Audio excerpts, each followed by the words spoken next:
공지영의 신간인 시인의 밥상을 정말 맛있게 읽었습니다. 말 그대로 맛있게 읽었습니다. 책을 읽으면서 이렇게 많이 침이 고였던 적이 없습니다. 주인공은 공지영 작가가 형이라고 부르는 남자 선배인데, 섬진강변의 지리산 자락에 살고 있는 박남준 시인의 이야기입니다. 요리를 잘합니다. 그래서 사진도 찍고 이렇게 했는데 얼마나 그 맛깔나게 표현을 했는지요. 진달래를 따가지고 화전을 붙였다든지, 도다리 쑥국, 보리굴비 이런 거 할 것 없이, 저는 고기를 좋아하거든요. 식물을 싫어하는데 너무 소박한 밥상, 완전 식물성 밥상인데 너무 맛있게 표현을 해가지고 하여튼 침에 입이 고였습니다. 여러분도 한번 입에 침이 고이시는지 한번 들어보시겠어요? 살뜰물, 이게 호박찜 얘기예요. 호박찜에 그냥 늙은 오이 무침에 밥하고 먹었다는 얘기인데, 살뜰물 받아서 된장 풀고 호박 남은 것 썰어 넣고 호박국을 끓였고, 묵나물밥을 하려다가 묵나물이 없어서 마당에 있는 깻잎 한 서너 장 그냥 따다가 송송 썰어 놓고 깻잎 넣은 밥 했다는 겁니다. 그리고 이제 늙은 오이 무침이랑 이렇게 먹었더니 엄마의 그런 따뜻한 손길이 느껴졌다는 거예요. 그리고 이 책을 맨 마지막에 이 작가가 에필로그를 썼는데, 1년 동안 그렇게 시인이랑 밥을 먹다 보니까 자기 혼자서 이제 소박하게 밥 먹는 게 너무 익숙해졌다는 거예요. 그냥 맨밥에 김치 먹었다는 얘기인데 이걸 이렇게 썼더라고요. 찬물을 익고 밥 말아서 들기름에 볶은 김치랑 단초리 아침을 먹었다. 어떻게 좀 군침이 좀 도르셨어요? 아니, 먹어보지도 않은 음식에 여러분 왜 군침이 돌까? 이게 공지영의 필력인가, 문장력인가, 아니면 그녀의 문체 때문일까? 아니면 시인의 정말 요리 실력, 아니면 그 사진 때문일까? 책을 읽으신 분들은 알겠지만 사실 그 이유는 그게 아니라 이들 사이에 있는 깊은 우정 때문입니다. 이 작가는, 공지영 작가를 꽁지 작가라고 불러요. 꽁지 작가는 여러 해 전부터 그저 3칸짜리 누옥에 사는 그가 가난과 더불어서 오손도손 사는 그 풍성한 장면을 늘 소개해주고 싶었다는 겁니다. 자기가 갑자기 죽어서 남에게 패 끼치면 안 되니까 항상 통장 잔고의 최대 액수가 200만 원. 그거 넘으면은 그저 가난한 사람들을 위해서 기부하는 그런 시인. 박남준 시인이 그러더라고요. 한 달에 30만 원만 있으면 충분히 살다. 20만 원만 있으면 충분히 산다. 그래서 서울 생활 다 이제 뒤로 하고 지리산에 가신 그런 양반인데, 근데 이 글의 시작은 좀 특별했습니다. 시인이 쓰러졌다는 소식을 이 공지영 작가가 들었던 겁니다. 이제 심장 발작으로 시인이 아주 위험한 지경에 이르러서 이제 수술을 받아야 되는데, 근데 수술 비용이 만만치 않은 거죠. 전 재산이 200만 원이 안 되니까. 그래서 그 시인에게 수술비가 있을 일 없고, 그래서 이 공지영 작가가 자기도 모르는 사이에 한 소리를 했다는 겁니다. 그럼 나한테 요리 좀 해봐. 그럼 내가 글을 쓸게. 그래서 만들어진 책입니다. 그러니까 여기 담긴 건 단순한 시인의 밥상이 아니라, 그 공지영 작가의 글이 아니라 그 사이에 있는 깊은 우정, 서로의 삶에 대한 깊은 존경과 사랑, 그러니까 이것이 다 사진도 글도 밥상도 다 맛깔스럽게 그렇게 만들었던 것 같습니다. 그러고 보면 악수도 이게 손으로 하는 거 아닌 것 같아요. 발로 하는 겁니다. 작가가 저 지리산까지 찾아가잖아요. 그러니까 그 사람이 있는 쪽으로 내가 가야 되니까 포옹도 따지고 보면 발로 하는 거고, 입맞춤도 입으로 하는 게 아니고 발이 필요하고, 그러니까 항상 사랑도 다 따지고 보면 발로 하는 겁니다. 사랑의 온도는 36.5도가 아니라고 해요. 36.5도는 이건 나만 있고 너는 없는 거니까. 그러니까 나와 너의 체온이 합해지면 적어도 73도는 돼야 됩니다. 그러니까 화상 한 번 입지 않은 사람, 물집 한 번 잡히지 않는 사랑, 그건 사랑이 아니죠. 사랑 때문에 때로는 가슴에 멍도 들고 또 구멍도 뚫리고, 그런 겁니다. 오늘 우리가 누가복음 16장의 말씀을 읽었는데, 오늘 본문이 포함된 누가복음 16장 전체를 이렇게 보시면 크게 세 가지 얘기가 나옵니다. 오늘 우리가 읽은 부분은 첫 번째 이야기의 끝자락에 있는 그런 이야기입니다. 예수님께서 옳지 않은 청지기 비유를 얘기해 주셨습니다. 그 이야기의 뒷부분 우리가 읽었는데 이렇게 예수님께서 귀한 비유의 말씀을 해주셨는데 두 번째 이야기는 그 모든 이야기를 듣고 바리새인들이 비웃었다는 겁니다. 오늘 우리가 13절까지 읽었는데 14절을 보시면 그 바리새인이 비웃었다 이렇게 얘기해요. 왜 비웃었을까요? 바리새인들은 오늘 성경 얘기합니다. 돈을 좋아하는지라. 바리새인은 돈을 좋아하는 자라. 그래서 이 모든 이야기를 듣고 비웃거늘. 그렇게 두 번째 얘기가 끝나고 세 번째 얘기로 넘어갈 때 19절로부터 예수님께서 완전히 다른 부자와 거지 나사롯 이야기를 해주시는 겁니다. 자, 이런 맥락에서 오늘 본문을 보셔야 될 것입니다. 내가 너희에게 이르노니 불의한 재물로 친구를 사기라. 이런 말이 좀 이상하지 않으세요? 불의한 재물로 친구를 사기라니까 그러면 사기쳐가지고 이 재물을 가지고 친구를 사기라는 얘기인지 아니면 뭐 도적질을 해서 강도질을 해서 그 불의한 재물로 친구를 사기라는 얘기인지. 그러나 이 불의한 재물, 오늘 우리 본문을 예수님이 말씀해 주신 옳지 않은 청지기의 끝자락 부분이니까 처음부터 읽어보면 충분히 이해될 수 있는 얘기입니다. 이 청지기가 잃어버린 불충성 때문에 이미 주인으로부터 선언을 받았습니다. 그래서 얼마간의 유예 기간을 얻었는데 이게 이제 다 없어질 운명이에요. 그래서 이미 내 손에 곧 떠나게 될 재물입니다. 이 없어질 재물, 이 불의한 재물입니다. 얼마 안 남았어요. 부득불 빼앗길 수밖에 없는 그런 기회입니다. 이 재물을 가지고 친구를 사기라 하는 말씀입니다. 옳지 않는 청지기가 있었다는 거예요. 주인의 일을 잘 했는데 주인에게 좋지 않은 얘기가 들립니다. 주인이 이 청지기를 불러서 물어봅니다. 이런 이야기가 내 귀에 들림이 어찌미뇨. 그러면서 이제 결정적인 얘기를 합니다. 하던 일을 세마라. 그때 이 청지기가 주인에게 빚진 자들을 다 불러다가 너가 내 주인에게 얼마를 빚졌느냐. 한 사람이 얘기합니다. 기름 100마리입니다. 여기 앉아서 50이라고 써라. 또 다른 사람한테 물어봅니다. 얼마를 빚졌느냐? 예, 밀 100섬입니다. 그래? 그러면 80이라고 써라. 여러분 이거 요즘 말로 하면 이거 횡령입니다. 분명히 횡령이에요. 그런데 주인이 너무너무 좋은 주인이었어요. 옳지 않은 청지기가 지혜롭게 하였으므로 칭찬했다. 분명히 옳지 않은 것 같은데 얼핏 보면 옳지 않은 것 같은데 주인이 칭찬했다는 겁니다. 이 임시적인 불의한 재물을 가지고 친구를 사귀었다. 여러분 기회도 시간도 직분도 다 임시적인 겁니다. 임시적인 힘, 임시적인 기회.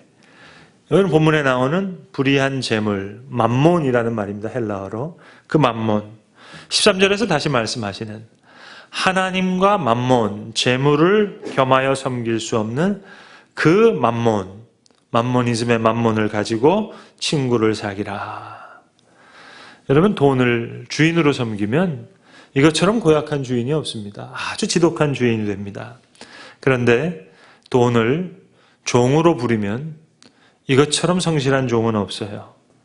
그런데 오늘 중요한 것은 이 모든 이야기를 듣고 바리새인이 비웃었다는 겁니다. 바리새인이 이 얘기를 듣고 비웃었던 이유는 이것입니다. 바리새인들은 생각했습니다. 자기에게 주어지는 부는 하나님이 내게 주신 복이라고 생각했어요. 내 의를 보시고 하나님이 베풀어 주신 상이다. 보상이다. 그들은 그렇게 생각했어요. 그냥 당연히 부자는 천국을 가는 것이고 거지는 불의한 사람입니다. 그래서 지옥에 가야 되는 거예요. 그런데 예수님께서 완전히 이걸 뒤집어지는 얘기를 하시는 거예요. 거꾸로 틀어서 얘기를 하시는 거예요. 부자가 지옥에 갔다는 얘기예요. 깜짝 놀란 얘기죠. 거지 나사로가 아브라함의 품에 안겼다는 겁니다. 부자는 이름도 없어요. 근데 나사로는 여기 지금 이름이 있습니다. 자, 돈이 독이 될 수 있는 거죠. 근데 바리새인은 그렇게 생각하지 않습니다. 근데 하나님을 빙자해서 맘몬을 섬기고 있는 바리새인들이 비웃었는데 하나님과 재물을 겸하여 섬길 수 없다. 그러니까 돈이 독이 될 수 있다는 거죠. 거지 나사로를 궁휼히 여기지 않는 부자와 같은 바리새인, 속으로 비웃고 있는데 오히려 그 재물로 친구를 사귀면 좋겠다. 근데 열심히 예수님 말씀하셨는데 그 바리새인들이 이걸 듣고 비웃었다는 겁니다. 그래서 예수님 중요한 말씀을 하십니다. 집에 있는 하인이 두 주인을 섬길 수 없나니 혹 이를 미워하고 저를 사랑하거나 혹 이를 중히 여기고 저를 경히 여길 것임이라. 너희는 하나님과 재물을 겸하여 섬길 수 없느니라. 여러분, 하나님을 섬기면 하나님의 형상으로 지음받은 사람을 소중히 여기게 됩니다. 하나님을 섬기지 않으면, 재물을 섬기게 되면 하나님의 형상으로 지음받은 사람을 가볍게 경히 여기게 됩니다. 오늘 옳지 않은 청지기가 잘한 것 하나 있어요. 이 사람 분명히 돈보다 사람을 중히 여겼어요. 주인이 너무 좋은 주인이라서 그거 하나만을 놓고도 아주 큰 칭찬을 하게 되는 겁니다. 여러분, 누군가의 친구가 된다는 것, 이게 생각할 만큼 그만큼 그렇게 어려운 일이 아닙니다. 테레사 수녀가 살아계실 때 인도에서 그 수녀원에 수련 수녀들을 이제 뽑는, 선발할 때 선발 기준이 하나 있었답니다. 많은 분들이 시험을 봤는데 선발 기준은 간단했습니다. 몇 가지를 봤는데 그가 잘 웃느냐, 잘 먹느냐, 잘 자느냐, 이게 테레사 수녀의 기준이었다는 거예요. 여러분, 잘 웃는 사람 어려운 시험 잘 이길 수 있습니다. 남도 잘 위로할 수 있고요. 공감대를 형성할 수 있는 건 웃음입니다. 그러니까 의심, 불신, 이거 제거할 수 있는 것, 연대감을 가질 수 있는 것. 적어도 웃는 사람은 우리가 미워할 수가 없어요. 이렇듯이 웃는 것 하나만 가지고도 큰 구제가 됩니다. 그러니까 웃으세요. 옳지 않는 청지기가 잘한 건 이거 웃은 거예요. 여러분, 80, 50 쓰면서 인상 썼겠어요? 사실 따지고 보면 하루아침에 잘린 사람이잖아요. 사실 사람 만나고 싶었겠어요? 그런데 오늘 이 사람 달랐습니다. 웃을 줄 아는 사람, 남을 위로할 자격이 있습니다. 그러면 아무리 예쁜 사람이라도, 아무리 잘생긴 사람이라도 웃을 줄 모르는 사람, 유쾌한 사람 아닙니다. 남을 유쾌하게 할 수 있고 남을 선하게 할 수 있는 사람은 웃는 사람입니다. 그리고 테레사 수녀가 얘기했듯이 여러분, 잘 먹는 사람이 건강합니다. 그러니까 뭐 다이어트 그거 너무 하지 마세요, 여러분. 잘 먹어야 건강하고 내가 건강해야 남에게 봉사할 수도 있고. 그리고 잘 자는 사람. 여러분, 심각한 죄를 가지지 않는 사람입니다. 그 사람. 심각한 죄를 가지고 고민하는 사람, 찌푸릴 수밖에 없죠. 그러니까 그렇게 찌푸리고 사는 사람, 남을 위로할 자격이 없습니다. 친구 되기 어렵습니다. 근데 오늘 이 옳지 않은 청지기, 성경에는 안 나오지만 이 사람 밥도 잘 먹었을 것 같아요. 그렇잖아요, 여러분?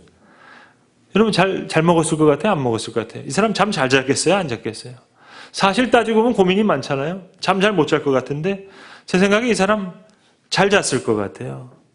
테레사 수녀가 잘 웃고 잘 먹고 잘 자는 사람 선발한 것 그래서입니다. 여러분, 사실 따지고 보면 예수 잘 믿는 사람 복잡하게 생각하지 마세요. 성경을 많이 알고 뭐 기도를 많이 하고, 아니요. 잘 웃고 잘 먹고 잘 자는 사람, 예수 잘 믿는 사람입니다. 사람과 사람 사이에는요, 사람과 꼭 과가 있다는 거예요. 꼭 과한 욕심, 과한 기대, 과한 허세. 그러니까 두 사람이 하나 되기 위해서는 사람과 사람 사이에 있는 그 과를 치워야 된다는 얘기입니다. 여러분, 다라는 말, 문장 끝에 들어가는 말이잖아요. 내가 너랑 나눠 갖는다. 내가 너랑 나눠 먹는다.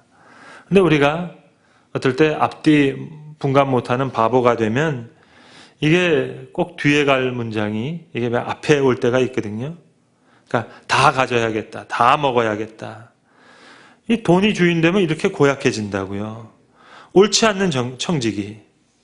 여러분, 돈을 고약한 주인으로 섬기면 이거 웃을 수도 없고 잘 잘 수도 없는데, 적어도 오늘 이 시간만큼은 오늘 이 옳지 않은 청지기 사람을 더 소중히 여겼어요. 그러니까 돈이 독이 되진 않았어요. 그러니까 충분히 고독할 수 있는데, 그렇잖아요, 여러분. 이게 지금 난리잖아요. 고민이 이만저만 아니잖아요. 그런데 적어도 이 사람 고독하지 않았어요.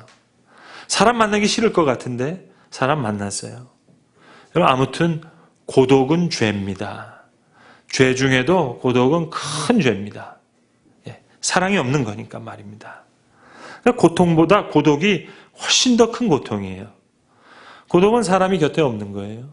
고통은 뭐 때로 사람이 곁에 있어서 고통이 될 때가 있습니다만, 사실 어찌 보면 고독이 원하는 소원은 고통이 되는 건지도 모르겠습니다. 아무튼 고독은 죄예요. 큰 죄예요.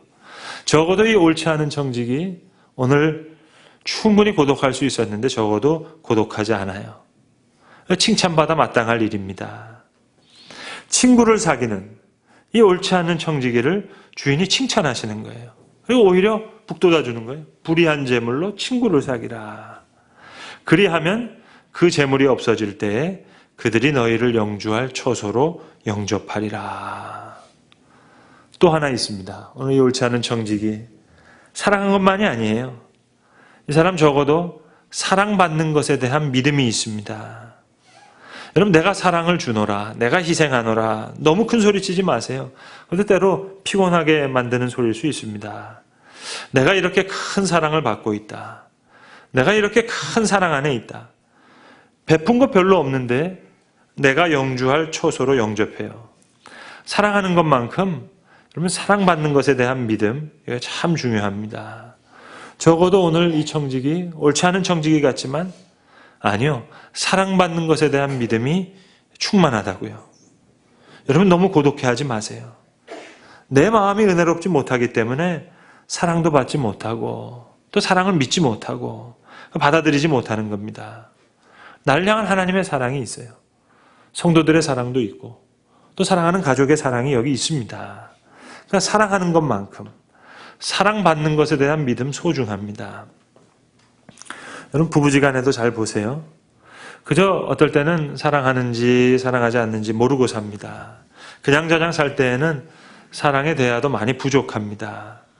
그러다가 누구 하나라도 덜컥 그냥 몸져 누우면 그때 가서 사랑하게도 되고 또 사랑한다는 것도 알게 되고 또 내가 사랑받는다는 것도 느끼게 됩니다.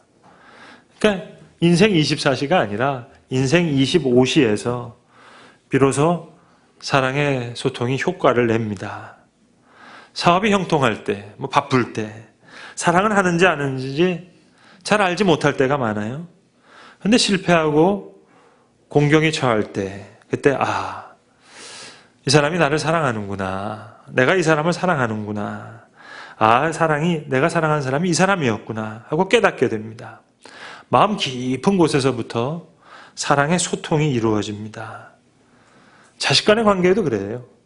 덤덤하게 지내다가 어려운 일 당하면 그제야 사람이 정말 귀하다는 것, 그때서 알게 되고 내가 정말 사랑이 필요한 존재구나 하는 것을 알게 됩니다.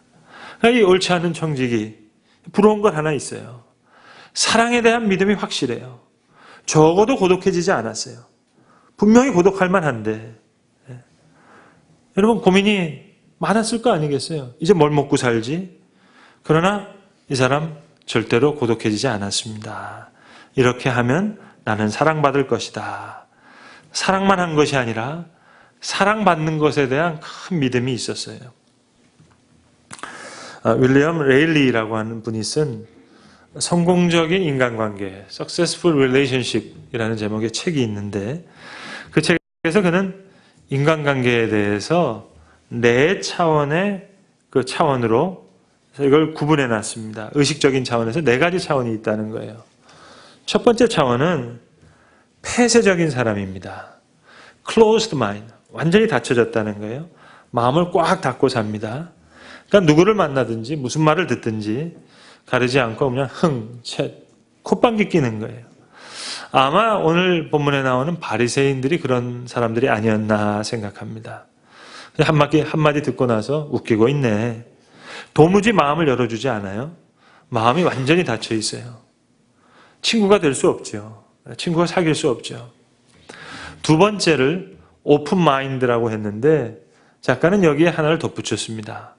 오픈 마인드는 오픈 마인드인데 show me level이라고 했어요. 마음이 열려있긴 열려있어요.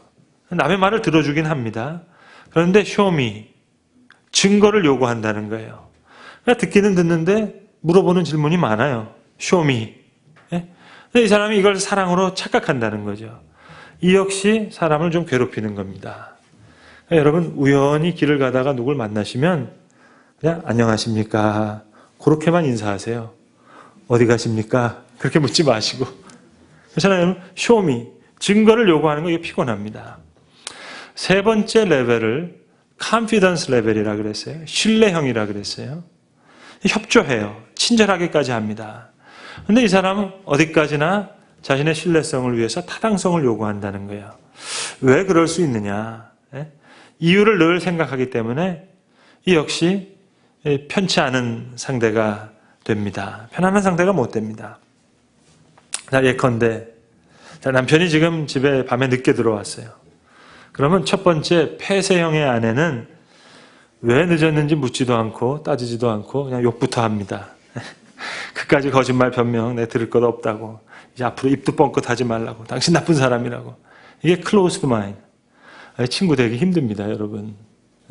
두 번째 오픈 마인드예요.